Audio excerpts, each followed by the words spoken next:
Ayan, tara guys, laro tayo Mobile Legend. Samahan niyo ako mag-enjoy. Alamin yung mga build na dapat sa mga hero natin. Tara. So, ang gagamitin natin ngayon is Alpha. So, ayan guys, si Alpha. Tapos, after ang game, syempre ako naka-MBT. So, ayan. Have fun. Kung gusto niyo malaman ko na yung build, tapusin niyo itong video na to, guys. And then, like, follow, and share. Thank you. Welcome to Mobile Legends!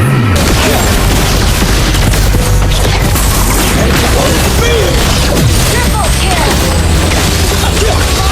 Maniac!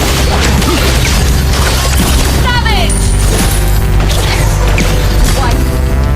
Love outshines. Salamat sa panonood guys. Kung gusto niyo akong i-add, maglaro tayo guys. Tara. Sabay-sabay tayo mag-practice, magpalakas ang hero. So ayan guys, i-copy nyo na lang yung aking ID. Tapos, message nyo ako. Tapos, ito nga para yung build ni Alpha sa akin. Thank you guys! Sana nag-enjoy kayo.